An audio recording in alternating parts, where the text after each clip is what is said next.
Ontem foi um dia intenso também, né, Débora? Um dia de cobertura forte em função da posse do presidente Lula. E a gente estava em operacional, trabalhamos até bem tarde. Ontem eu saí da Band por volta de meia-noite. Isso não é nenhum recado para o RH, só estou dizendo que o Canal Livre a gente acabou fazendo bem tarde, fazendo uma avaliação de como foi essa posse. E eu queria compartilhar aqui alguns pontos, e não que sejam pontos que eu entendo que são os pontos verdadeiros, nada disso, nada professoral, mas são percepções que eu queria dividir com o ouvinte querido ou ouvinte querida. O que é a posse, né? A diplomação tem uma função. A função da diplomação é dizer o seguinte: olha, está tudo certo, todos os seus documentos estão corretos, não tem falha no processo eleitoral, o senhor, a partir de agora, é o presidente da República. E a posse é uma formalidade que diz: olha, o senhor assina esse livro aqui, a partir de agora o senhor é presidente. Então, a rigor, o único ato válido em todo o dia de ontem é a assinatura do termo de posse. É isso. E o juramento. Os discursos, que é do que a gente vai falar, eles não são parte integrante do processo. Por exemplo, o plano de governo é parte integrante, obrigatório da campanha eleitoral. O discurso não. Então, em tese, um presidente da República, seria bizarro, o presidente da República assinaria o termo de posse e iria embora, para casa, pedir uma pizza. Poderia, viu? Não precisaria nem ir ao Palácio do Planalto pegar a faixa. Poderia entregar, delivery. Não tem porquê. Aliás, nem precisa da faixa, que a faixa não tem um valor, é um valor simbólico. No entanto, o processo de posse é algo que é cercado de símbolos, e o discurso é parte do símbolo, na falta de dois. Então, um discurso no Congresso, sempre um discurso mais voltado para as instituições, e um discurso no parlatório, na frente do Palácio do Planalto, parte do Palácio do Planalto, um discurso mais voltado para a população. É de se esperar, ou seria de se esperar, que as mensagens fossem absolutamente idênticas. No entanto, o Lula fez 2 discursos que em certos trechos são contraditórios, em outros, alguém mais generoso pode dizer que complementares. Mas ele fala no parlatório para a sociedade que ele quer olhar para frente e que vai ser o presidente de todos os brasileiros, e, no entanto, no Congresso Nacional, olhou para trás e esculhambou o Jair Bolsonaro. São posições, ele tem o direito de fazer isso. Se fizesse 3 discursos, poderia adotar uma terceira posição, é o direito dele. E a gente tem a obrigação de analisar o que ele falou, com as coisas positivas e as coisas negativas. Quer dizer, positivo, não há dúvida de que é muito bacana ver a democracia acontecendo. Seja com a vitória do Lula, fosse com a vitória do Jair Bolsonaro, da Simone Tebet ou qualquer outro daqueles candidatos que não tinham chance. Não importa. Teve mais de 50%, leva. Antes não precisava. Juscelino não teve 50% porque não precisava. Levava também. É bacana. Ganhou, leva. Não pode ter dúvida. Ganhou, leva. E nessa eleição ficou aquele climão, né, ruim de, mas será que? O fato é que não teve um monte de manifestações, etc., mas foi tudo muito tranquilo. Lamentavelmente, o presidente Jair Bolsonaro preferiu sair pela porta dos fundos, simbolicamente. Preferiu não entregar a faixa para o seu sucessor. E o sucessor dele, não importa quem seja. Nos Estados Unidos, por exemplo, o casal que termina o mandato, o presidente e a primeira-dama, recebem o casal que ganhou o mandato, o presidente e a futura primeira-dama. E os dois tomam um café da manhã a convite do casal que está saindo. Tomam um café da manhã juntos. E em seguida, o presidente que vai terminar o mandato com o presidente que vai iniciar o mandato entram no carro presidencial, os dois juntos, carro fechado. O presidente que vai sair à direita, o presidente que vai entrar à esquerda. Mesmo que fiquem olhando cada um para um lado, não tem problema, estão os dois juntos, é um ritual. E é importante ter ritual. É importante, a democracia é feita de repetição. E esse ritual é muito importante. E o Bolsonaro prestou um desserviço ao país ao não ter a grandeza depois de uma eleição pegada, jogo pegado assim, perdi. Aí chega lá, entrega a faixa. Não sabe? Você vendeu a casa para alguém, você tem que entregar a chave. Você vendeu um sanduíche para alguém, você tem que entregar o sanduíche. Não importa se você gosta ou se não gosta. Não é o Jair Bolsonaro é meu, esse palácio é meu. Não é isso. Entrega. Tá aqui, olha. Faixa presidencial a partir de agora é sua. Por isso, faça o que puder fazer para esse país ser melhor. Espero que o senhor consiga. Eu vou estar de olho. É o jogo. No entanto, ele fez um discurso patético, todo atrapalhado. Bolsonaro, me refiro. E foi embora, sabe? Pegou um avião, foi para os Estados Unidos. Negócio horroroso. Aí, o Lula ontem fez os discursos. Discurso de confronto no Congresso Nacional, com alguma sinalização para a formação de maioria, e no parlatório, uma sinalização para a sociedade. Mas ali naquele discurso do presidente Lula, tem alguns pontos nos discursos, né, mas sobretudo no do Congresso Nacional, tem alguns pontos que eu queria chamar a atenção. Ele fala sobre redução de desigualdade, sendo que quando ele tomou posse em 2003, ele falava sobre eliminação da miséria. Eliminar a miséria é um objetivo que tem que ser perseguido. A redução da desigualdade não vai conseguir. Ele não vai conseguir. A não ser que ele faça as coisas que ele não quer fazer.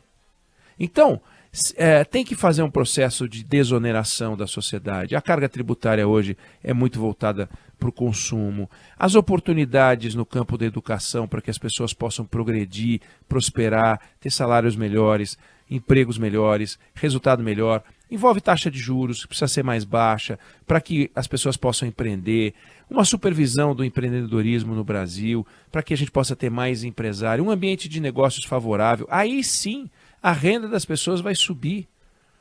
E subindo a renda das pessoas, a gente vai conseguir diminuir, obviamente, eliminar a miséria. As pessoas miseráveis não vão conseguir tomar não vão adotar essas iniciativas. Elas apenas vão subir da linha da miséria. Mas com essas medidas, educação e uma série de medidas, a gente vai conseguir aumentar a renda média da sociedade e aumentar a renda de quem menos tem, que é quem mais sofre, e isso vai diminuir a desigualdade. Se fizer isso, é show. Agora, a ideia de que vai diminuir a desigualdade com o Estado crescendo é uma loucura, porque vai tomar dinheiro, vai tentar tributar e não vai conseguir, vai ficar um jogo de gato e rato. Não funciona. Existem países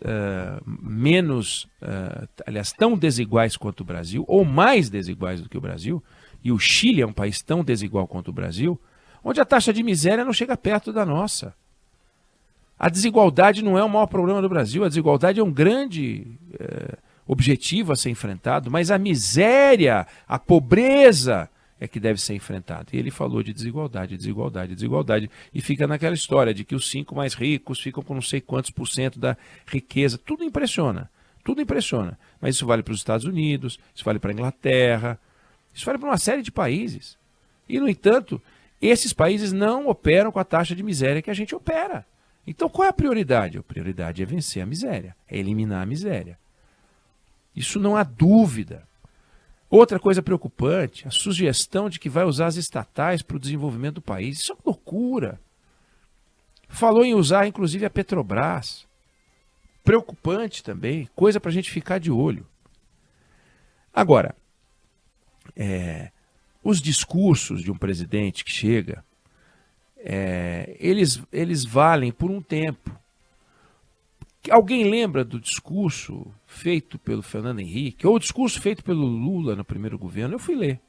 O discurso feito pela Dilma, o discurso feito pelo Jair Bolsonaro, quando tomou posse, não é uma coisa que fica registrada. Porque não é um compromisso, é um convite à reflexão, é quase que uma obrigação. Dali a uma semana está todo mundo cobrando as medidas. E de olho no Haddad, no Fernando Haddad, o que o senhor vai fazer, o que o senhor fez. Hoje ele falou, nós vamos falar sobre o Haddad mais tarde. Então, as medidas é que interessam. Não adianta fazer um discurso belíssimo e depois não vem a reforma administrativa. Não adianta fazer um discurso belíssimo e depois não vem a reforma tributária. Não adianta vir uma reforma tributária toda mal ajambrada que atravanca o desenvolvimento e o progresso do país. Não vai distribuir renda assim, vai atravancar. Qualquer tentativa de constrangimento financeiro, econômico de quem produz, você vai desestimular a produção. Então fica, mas a distribuição de dividendos no Brasil não é tributada. Sim, mas a carga tributária, o imposto de renda da pessoa jurídica é hiper alto, é hiper tributado.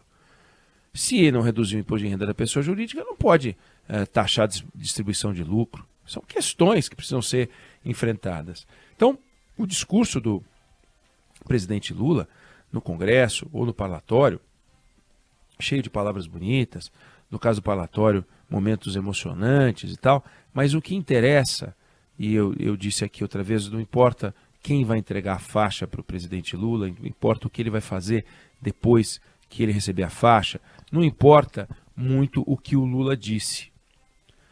Não importa. Em 2003 ele disse que ia fazer um combate severo à corrupção, porque disse que ele era o grande mal do país na gestão do Fernando Henrique Cardoso, que ele chamou de governo corrupto.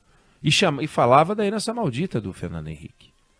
Hoje em dia ele está associado a um tucano e elogia o Fernando Henrique, chamando ele de democrata, mas denunciou a herança maldita e denunciou casos de corrupção que ele prometeu no discurso dele de posse combater, 2003. A gente viu como o PT combateu a corrupção durante a gestão petista, como foi. Não foi um combate à corrupção que a gente possa admirar, ao contrário. Tivemos uns probleminhas, jamais vistos no Brasil. Então, não importa muito as palavras empenhadas, porque elas são feito areia ao vento. Importa é o que ele vai fazer e o que ele vai conseguir fazer. Ou seja, a formação de maioria, ver se esses 37 ministros que ele colocou lá realmente vão formar, vão produzir, vão permitir que ele tenha a maioria no Congresso Nacional, aparentemente vai conseguir. Aí sim. Então aí ele vai começar a ter entrega. Comparado às promessas de governo, aí olha, conseguiu fazer isso, conseguiu fazer aquilo. Aí sim a gente começa a ter um governo funcionando. Não adianta nada palavras bonitas, senão a gente colocaria para presidente um pré-requisito que todos fossem poetas, né? E se todos fossem poetas, alguns dos nossos presidentes aí que a gente teve, inclusive o nosso último, não teria sido presidente, né? Tem que ser poeta. Então não ia dar. E o atual também não seria. Então, é mais importante que eles consigam colocar em prática as promessas que fazem do que propriamente a gente ficar analisando o discurso. Óbvio que a gente tem que olhar porque são pessoas que vivem num ambiente democrático. Democracia é o jogo das palavras, é um jogo que se joga com palavras, né? E com ações, evidente, mas com palavras. Não existe arma, existe palavra. E a gente pode sim fazer uma avaliação do que ele disse, mas confesso que a experiência de quem olha os discursos presidenciais de longo tempo, vê que o compromisso deles não é com o que eles disseram ao tomar posse, o compromisso deles é com o que eles conseguem formar de maioria no Congresso para poder transformar o país, e é isso que a gente vai acompanhar por aqui no Band News no meio do dia, porque esse começo de governo é muito importante. O Congresso Nacional toma posse em 1º de fevereiro, então o Lula tem esse mês, né, para tentar conseguir formar uma pauta e conversar e ver quais são as prioridades da economia, para poder largar em fevereiro, já com a definição das mesas diretoras da Câmara e do Senado, poder largar com o governo começando. É um mês ele teve 2 meses para se organizar antes de tomar posse, e agora tem mais um mês para cuidar das coisas até o novo Congresso chegar. Vamos acompanhar isso de perto.